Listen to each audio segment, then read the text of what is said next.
매일경제TV 조간 헤드라인입니다. 2월 초만 해도 사그라드는 듯했던 코로나19의 위세가 지난주 후반부터 걷잡을 수 없이 커지면서 한국 주식시장이 속절없이 무너지고 있습니다. 코로나19 사태가 급속도로 확산되면서 올해 1분기 추경 편성이 사실상 확정됐습니다. 23일 시진핑 중국 국가주석은 방역에 대한 자신감을 내비치듯 마스크를 쓰지 않은 채 코로나19 예방통제회의에 참석했습니다. 코로나19 사태에 대한 우려가 전 세계로 확산되고 있는 가운데 도널드 트럼프 미국 행정부가 이를 명분으로 대중 압박 고삐를 바짝 쥐고 있습니다. 한진그룹 경영권 분쟁이 점차 과열 양상으로 치닫고 있습니다. 네, 오늘도 매일경제신문을 통해서 다양한 경제 뉴스들 만나보겠습니다. 오늘 이 시간 이종근 시사평론가 나와 계십니다. 안녕하세요. 네, 안녕하십니까. 네. 전일 이제 국내 증시는 그야말로 코로나발 블랙 먼데이를 겪어야만 했는데요. 기사로 자세하게 짚어보겠습니다.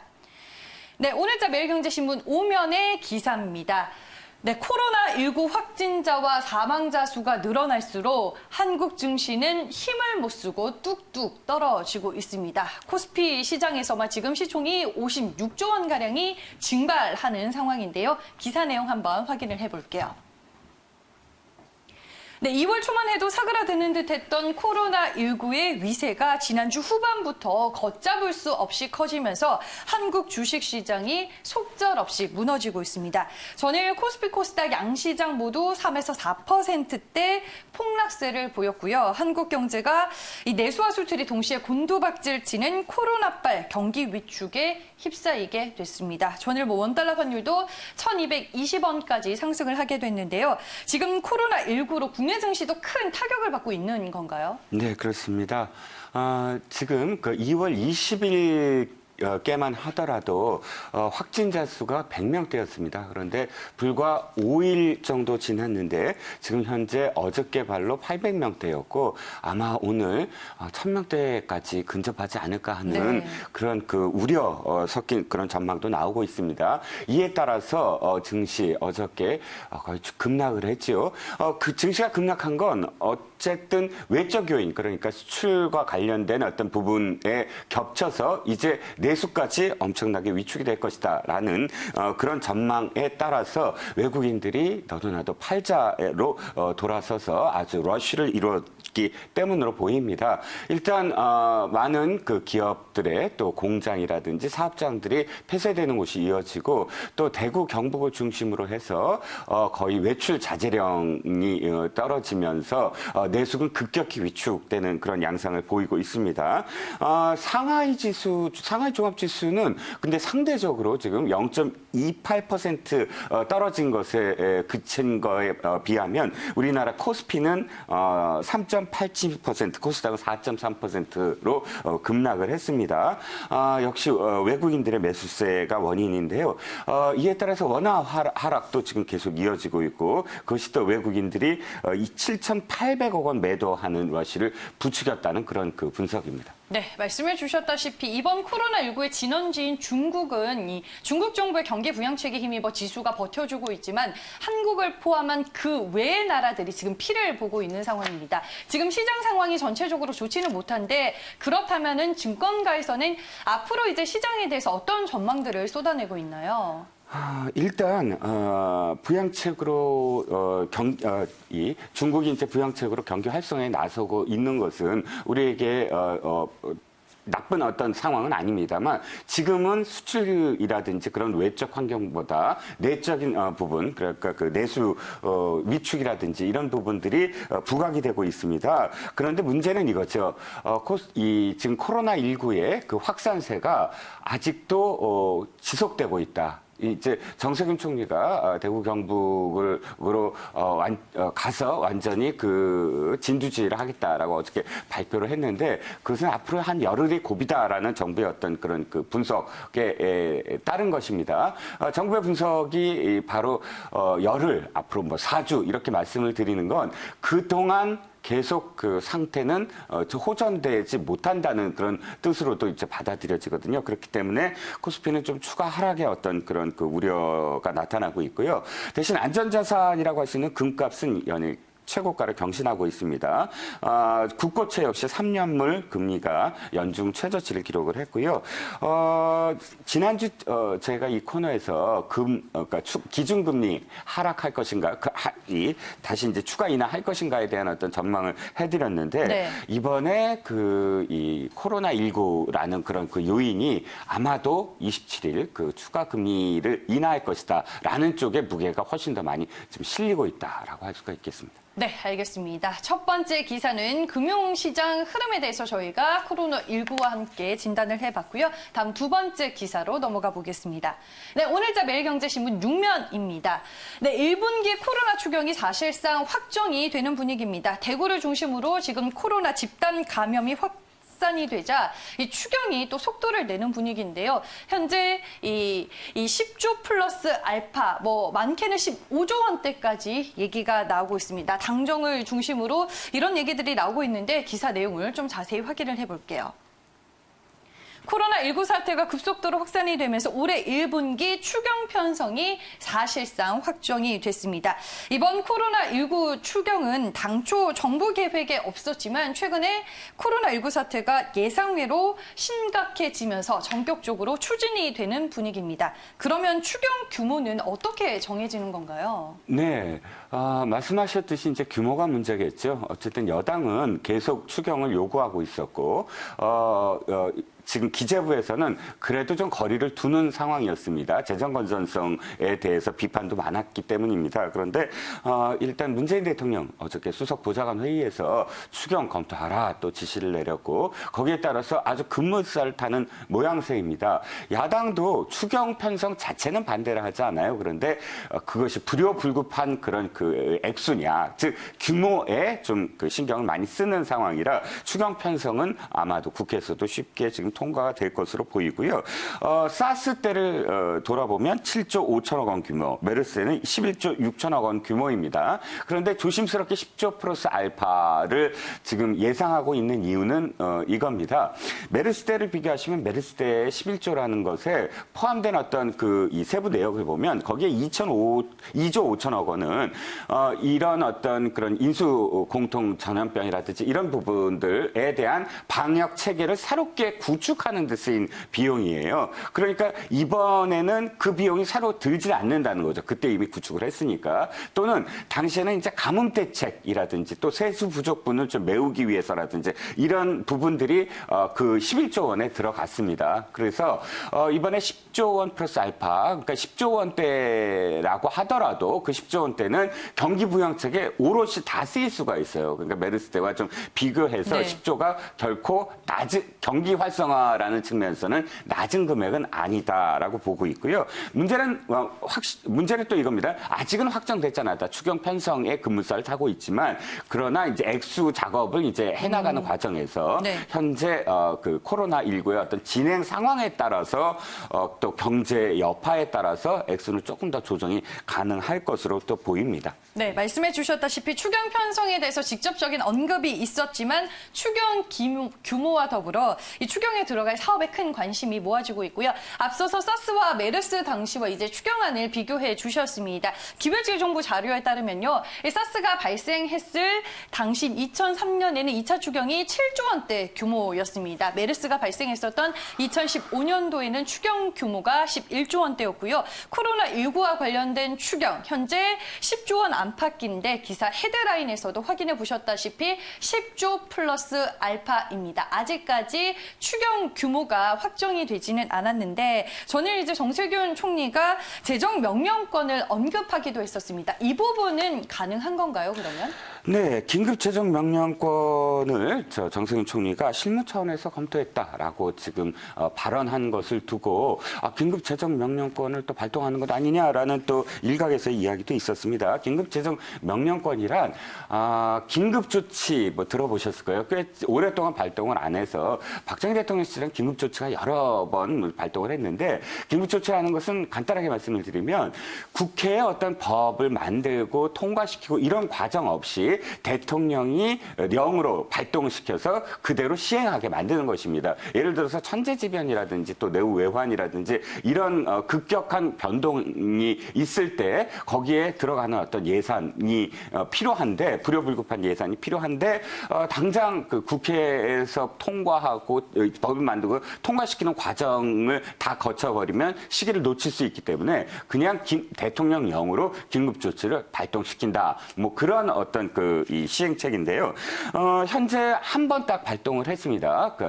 87년 이후에는 1993년에 김영삼 전 대통령이 금융실명제를 시행하면서 그때 긴급조치를 발동을 했는데요. 그 이후에도 박근혜 대통령 시절에도 긴급 명령권을 발동할까 하는 어떤 상황도 있었습니다. 그런데 실제로 발동하지는 않았고요.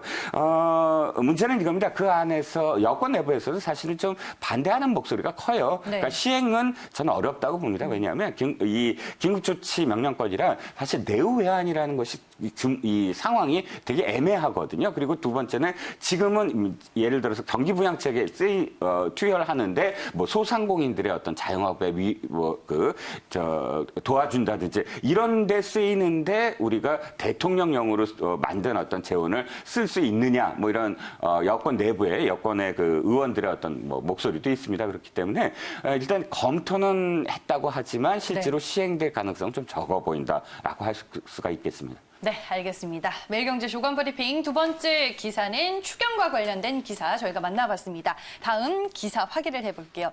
이번에는 세 번째 기사인데요. 오늘자 매일경제신문 6면에 실려있는 기사입니다.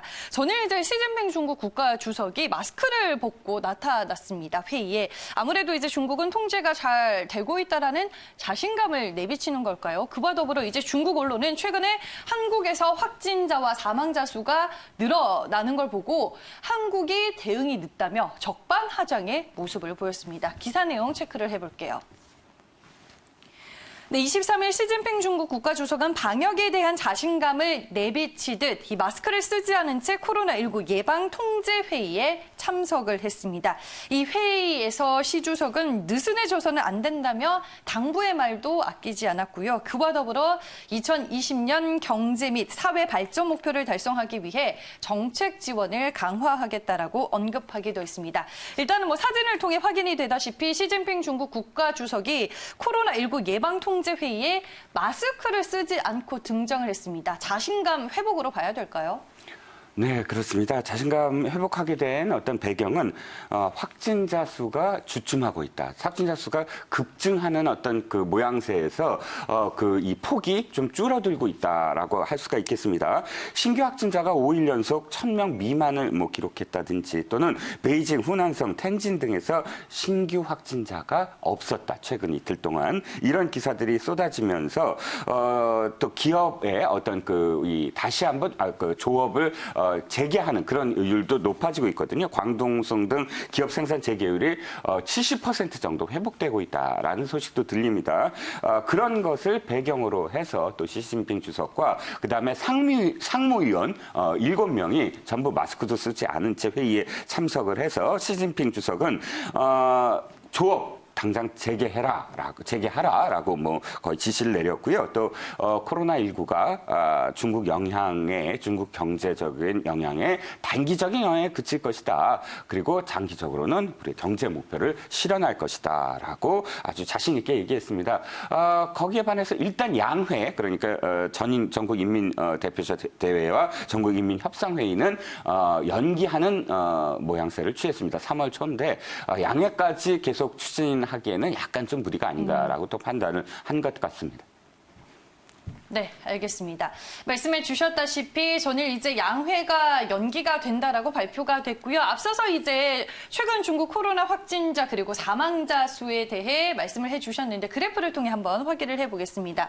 네, 지난 18일까지만 하더라도 확진자 수가 1,700명대에 머물렀었는데 최근에 1,000명 아래로 떨어지게 됐고요. 그래프가 말을 해주고 있죠. 확진자 수가 감소 추세로 접어드는 분위기입니다. 지금 사망자 수 같은 경우에는 일단은 100명 100명대 안팎으로 유지가 되고 있습니다. 이렇게 확진자 수가 감소하다 보니 시진핑 중국 국가주석도 자신감이 붙은 걸까요? 그와 더불어 앞서 헤드라인을 통해 보셨다시피 중국 언론들은 이번에 코로나19와 관련해서 한국의 대응이 늦었다라고 얘기를 했습니다. 왜 이렇게 훈수를 두는 건가요? 네, 어쨌든 자신감의 발로겠죠. 왜냐하면 자신들은 지금 정상화하고 있는데 타국에 대해서 이야기를 하고 훈수를 두면 그만큼 자국이 안정되고 있다라는 것을 이제 보여주는 그런 효과를 지금 보려고 하는 게 아닌가 싶고요. 환구시보 같은 관영 매체들은 한국, 일본, 이탈리아 등의 나라에서 통제 조치가 미흡하다라고 하면서 만약에 제2의 우한 사태 같은 그런 그 사태가 벌어질 경우 중국이 지금까지 했던 것처럼 대규모의 자원을 동원할 수 있겠느냐라고 좀 자화자찬하는 그런 모양새를 취하고 있습니다. 역시 이제 그 국내용 또 국외용 그만큼 중국이 회복되고 있다라는 그런 표현을 한 것 같고요. 문제는 이겁니다. 지금 한국은 중국의 관광객이나 중국민들의 중국에서 오는 승객들을 전면 입국 조치를 취하지 않았는데 상태가 이러다 보니까 한국에서 이렇게 그 확진자가 늘어나다 보니까 중국에서 도리어 입국자에 대해서 좀 격리하는 조치를 취하는 네. 지방이 늘어나고 있다라는 소식인데요. 옌벤의 옌지 공항 같은 경우 한국인들을 14일 동안 격리시키겠다라고 이야기를 하고 있고요. 또 다른 지역 선전에 도착한 한국인 30명은 지금 기내에서 한 명이 중국인입니다만 발열의 어떤 증상을 보이자 한국인 30명을 그대로 격리 조치를 취하고 있습니다. 베이징에 또는 일부에서는 일부 지역에서는 한국에서 오는 어떤 사람도 14일간 자가격리를 해야 된다라는 그런 그 조치를 취하고 있어서 도리어 우리는 그렇게까지 하지 않았는데 네. 중국은 지금 한국인들을 격리하는 게 아니냐라는 그런 지금 비판도 나오고 있습니다. 네, 중국 측에서 오히려 한국인들의 입국을 좀 기피하고 있는 주객이 전도되는 상황인 것 같습니다. 다음 기사 확인을 해볼게요. 네, 매일경제 조간브리핑 네 번째 기사입니다. 12명 국제면을 짚어보도록 할게요. 지금 코로나 사태를 틈타서 트럼프 대통령은 중국에 있는 미국의 기업들을 본토로 불러들이려고 합니다. 기사 내용을 통해서 바로 확인을 해볼게요. 네, 코로나19 사태에 대한 우려가 전 세계로 확산이 되고 있는 가운데 이 도널드 트럼프 미국 행정부가 이를 명분으로 대중 압박 고삐를 바짝 쬐고 있습니다. 역시나 중국을 압박하고 있는 트럼프 대통령의 행보를 확인해 볼 수 있고요. 미국은 이번에 코로나19를 계기로 이 자국 기업들을 또 본토로 불러들일 방침인가 봐요. 네, 그렇습니다. 트럼프 대통령이 당선되자마자 사실 그 오프쇼어링 그러니까 그 중국이라든지 멕시코라든지 다른 나라에 가 있는 미국 기업들을 다시 본국으로 돌아오게 하기 위해서 리쇼어링을 위한 조치들을 굉장히 많이 취하고 있죠. 네. 꽤 많은 기업들이 돌아왔습니다. 그런데 이번에 코로나19를 기회로 해서 더 많은 기업들, 아직도 이제 생산 기지를 중국에 둔 미국 기업들이 많으니까요. 그 자동차 회사 같은 경우도 그렇고요. 그래서 더 돌아와라라고 더 지금 옥죄는 그런 상황인 것 같습니다. 백악관 나바로 백악관 무역제조 정책국장이 한 발언인데요. 우리나라에서는 왜 그 정부에서 중국의 어려움이 우리의 어려움이다라는 말로 중국과 같이 그 어려움을 같이 하겠다라는 그런 표현을 썼는데 거꾸로 나바로 정책국장은 이렇게 얘기했습니다. 위기 때는 동맹이 없다는 것을 알아야 한다라고 정반대죠. 그러면서 예로 든 것이 돼지 바이러스 때 그 콜레라 열풍 때 영국이라든지 호주라든지 캐나다라든지 미국과 가장 가까운 나라들이 도리어 미국이 가장 필요로 하는 것들을 주지 않았다라고 그렇게 표현하면서 이번 코로나 사태에서도 예를 들어서 가장 좋은 마스크라고 하는 N95 마스크를 중국이 수출을 통제하고 있다. 당장 미국인들이 그걸 필요로 할 때 그렇다면 어떻게 해야 할 것인가라고 예로 들면서 생산 기지가 중국에만 있는 것이 위기 발생 시에 우리 그 미국의 어떤 공급망을 파괴할 수 있다라고 이야기했습니다. 즉, 그러니까 미국의 생산 기지가 이제 더 많이 돌아와라라는 그런 메시지를 지금 던지고 있습니다. 네, 알겠습니다. 미국은 뭐 여전히 중국과 좀 어느 정도 선을 긋는 듯한 부분이 있는 것 같은데 그렇다면 미국은 대중 압박 수단으로 지금 코로나19를 쓰고 있는 건가요? 네, 그렇습니다. 사실 리쇼링과 관련해서 아까도 말씀드렸지만 지난 네. 5년간 미국 기업이 2,410개나 돌아왔어요. 그 이유는 트럼프 대통령이 이제 법인세율을 35%에서 21%로 낮추고 또 이전을 하면 이전 보조금을 20%나 보조를 해주는 그런 정책들로 꽤 많은 기업이 돌아왔는데도 불구하고 또다시 이 얘기를 하는 건 물론 리쇼링을 기대하는 것도 있지만 또 한 가지는 중국을 압박하는 수단으로 쓰고 있다는 것이죠. 중국이 지금 그 여러 가지 이제 부양책도 쓰면서 다시 살아나려고 하고는 있지만 이번 기회를 통해서 중국과의 어떤 무역 전쟁을 더 유리한 국면으로 끌고 가겠다라는 것이 이제 그 전문가들의 어떤 분석입니다. 그러니까 물론 미국이 이제 트럼프 재선 가도 때문에 시진핑과의 관계를 악화시키지는 않겠지만 그럼에도 불구하고 2차 무역 협상이라든지 이런 부분에서 좀 더 유리한 고지를 점령하겠다라는 그런 일환으로 리쇼링과 관련된 발언도 이어지고 있지 않는가 하는 것이 전문가들의 분석입니다. 네, 알겠습니다. 대중 압박의 끈을 놓지 않고 있는 트럼프 대통령의 얘기 네 번째 기사로 저희가 만나봤습니다. 매일경제 조간 브리핑 마지막 기사 함께 보시죠. 네, 델타도 KCGI도 지금 한진칼의 지분을 조금씩 계속 사고 있습니다. 한진칼의 지분 전쟁이 여전히 격화되는 분위기인데요. 기사 내용 자세하게 확인을 해볼게요. 네, 지금 한진그룹 경영권 분쟁이 점차 과열 양상으로 치닫고 있습니다. 한진칼 주주총회가 이제 약 한 달 앞으로 다가오게 됐는데요. 벌써부터 조원태 한진그룹 회장 측과 반대 측 모두 주총 이후에 장기전에 좀 대비를 하는 모습입니다. 먼저 이제 조원태 회장에게 힘을 실어주기 위한 우호 지분 확보는 어떤 상황인가요? 네. 주주연합 3자 동맹 쪽에 반도건설이 이미 5.02%의 지분을 매집을 했습니다. 이에 반격을 한 셈인데요. 백기사, 그러니까 조원태 회장 측 백기사라고 할 수 있는 델타항공이 보유 지분을 10%에서 11%, 즉 1%포인트 늘렸습니다. 21일에 양익은 골드만삭스를 통해서 매수를 했는데요. 여기에 이제 한진그룹 직원들도 주식 10주 사기 운동을 벌이고 있고요. 그래서 현재 어찌됐든 조 회장 측 지분율은 총 39.25%로 주주연합 측보다 약간 우위에 있습니다.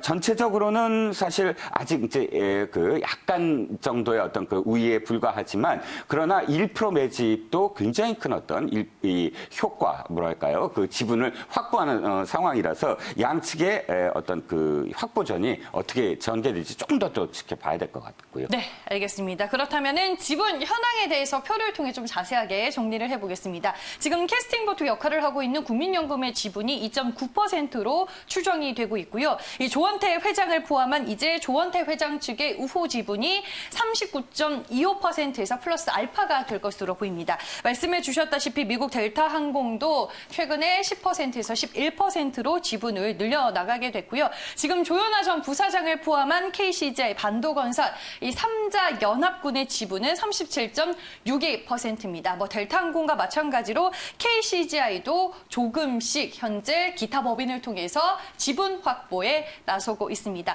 앞서서는 저희가 이제 조원태 회장 측의 우호 지분에 대한 얘기를 들어봤는데 지금 3자 연합군의 반격도 만만치 않은 상황이라고요. 네, 그렇습니다. 반도건설 뭐 아까 말씀드렸고요. 5.02% 매집했고요.